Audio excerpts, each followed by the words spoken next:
Hey, I'm Liam, and this is my final chump. In this video, I'll go over the complete 4-bit processor. Right now, CHUMP is running its creator's code, David Feinberg's sketch. What this code does is counts with the accumulator value. You can see the accumulator value on this bar graph right here, and it's next to the accumulator. Now, in this project, we added the address register, the accumulator, the RAM, and the multiplexer. With these 4 ICs, the CHUMP build is now complete, and it works perfectly. This means that I can now run my code from all those weeks ago. So to run my code, I'm going to turn the page on the EEPROM and turn it to my sketch. So you can see that the current line of code is now changed. This is my sketch. So my sketch is supposed to tell you if input B is greater than input A. And with a normal CHUMP, you would upload some values to your program memory, and the answer would be the same every single time. However, something I've done for my CHUMP is I've implemented some rudimentary input-output pins. I have one I/O port up at the top, as you can see here, with port A, pin A, and a multiplexer that can put pin A into the main data stream. That means that my sketch doesn't tell you if pre-coded A is less than pre-coded B. You can actually choose A and B on the fly using this 4-bit switch bank up here. So to start off the sketch, we load 0 into the accumulator. You can see the accumulator goes to 0. We then have the instruction 7F, and this instruction would normally mean store to the contents of address F. However, you can see this I/O decoder EEPROM up here. What it does is it sees that 7F is one of the pre-coded instructions to use the I/O ports, and it actually hijacks this instruction. You can see that as 7F turned to the current instruction, the contents of pin A was set to 0, which loaded the accumulator through port A, and then pin A read it as 0. What this means is that all of the pins are now input pins, as we set them to input by loading zeros into port A. We then increment the count, and we now have the instruction 1F. 1F stores the value of pin A into the accumulator. So here's where we choose input A. Let's make input A 3. We'll do that by setting the switch bank. There you can see on the pin register that the input is now 3.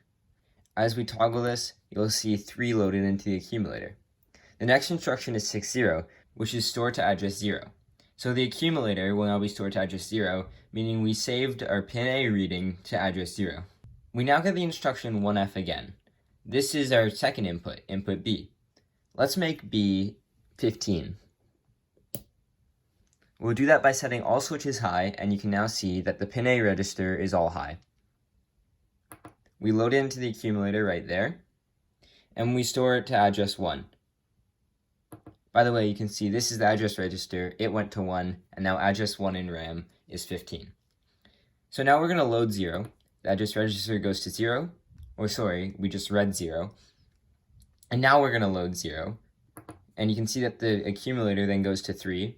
And now we're going to read 1. So the address register should go to 1. And now we're going to do AD. And A is one of my custom instructions. A is if negative.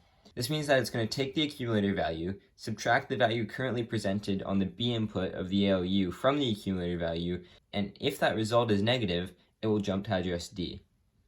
In the accumulator, we currently have 3, and we just read address 1. Address 1 has a 15 saved in it, so this result will be negative, and we should jump to line D. You can see here on the program counter that we did indeed jump to line D. Line D says load 1 into the accumulator, and then store it to address 2. Now we stored a 1 in address 2, which is our output address, so we've essentially confirmed that B is greater than A by storing this 1. So now that the sketch is over, we're going to jump to line 0. Just as a demonstration, we'll just do it so that B is less than A, and address 2 should now get a 0 stored in it. 7F, set them all to input. 1F, mirror the pin A. Let's keep it at 15. Store it at address 0. 1F, let's set this to 1. 1 goes there, store to address 1. Read address 0, load it. Read address 1. If 0, jump to D. It should not jump to D because 1 is not greater than 15. You can see it does not jump to D, it just goes to the next line of code. Load 0, store it to address 2, and jump to line 1. So now that I've demonstrated that CHUMP is working, let's talk a little bit about the changes I've made to CHUMP. On screen now, you can see my updated flow diagram of CHUMP, and you'll notice some key differences. So inside of CHUMP, you'll see that there is a port A register. Now, this naming convention sticks with the AVR family architecture of naming input-output ports and registers because I'm familiar with it. So, port A controls the state of all the pins. Normally, you'd also have a register named DDR, which would be the data direction register. However, that's really only useful if you want to tri-state your pins. If you don't want to tri-state, you can use just port A to manipulate all your pins. So, for example, if the nth bit of port A is 1, that bit will be set high on the output. If it's a 0, it will be set to 0. 0 also signifies an input. To prevent shorts, we don't actually connect the outputs of the port register to the I/O pins. We have a resistor in between them. In this case, I'm using 3.3Ks. This resistor allows the port register to pull up the I/O pins, so they will read a high, so they will be high to other devices using them if they're set to 1. But if they're set to 0, it also allows other devices to set it to a 1. This prevents any shorts or problems that could arise from having no resistors, but at the same time eliminates an extra DDR register that isn't necessary for such a simple implementation of I/O. Next, pin A reads the direct readings of the I/O pins. Pin A is a register. Pin A doesn't necessarily have to be a register. However, I wanted to have an LED display for pin A. An LED display is difficult because by having the LEDs, you inherently drop the voltage of the reading, so you change the reading by measuring it. Therefore, I implemented a pin A register so that I could have the LEDs on the output, so a pin A register could determine if they were high or low, and then the small voltage drop on the output of pin A would not be too significant. Going back to the flow diagram, we'll see that pin A goes into a secondary mux that's been implemented above the main mux. This mux either lets through a memory value or a pin A value. By default, it will let through a memory value. This is made so that with a 1 into the main mux, the secondary mux will still let through a memory value, so normal CHUMP instructions are unimpeded. However, if the I/O decoder EEPROM that I pointed out earlier sees that one of the instructions that deals with I/O is active and sets the mux select bit high, the pin A reading will be let through onto the data line. This method of reading pin A is actually very beneficial because it means that you can read pin A by simply loading the address of pin A. This means that with one cycle you can get an address into the accumulator, which is not possible with your typical read and then load memory order. Again, looking back to the diagram, we can see that the port A is connected to the output of the accumulator. Port A also has a control code.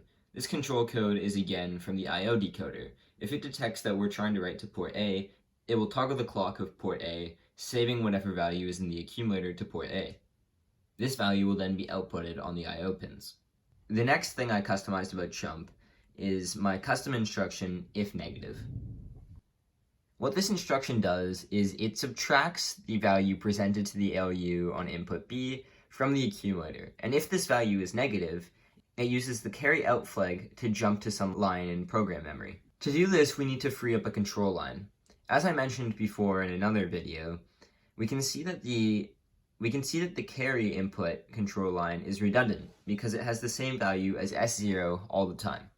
Therefore, we can hardwire S0 and the carry together, and then we free up the carry line to use for anything else. We're going to use this as a dedicated jump line. If we want to do a jump instruction, we will set this line high. That means that for if 0, go to, and if negative, this line will be set high.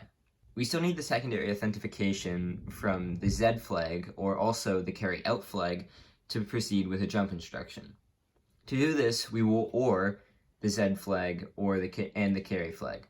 So therefore, if the jump line is high and either the Z or carry flag is high, we will jump to the specified line in program memory. So that allows us to implement the if negative instruction and also preserves the rest of the jumping instructions. So that's about it. I'd like to thank you for watching. This project has been a ton of fun. Thanks.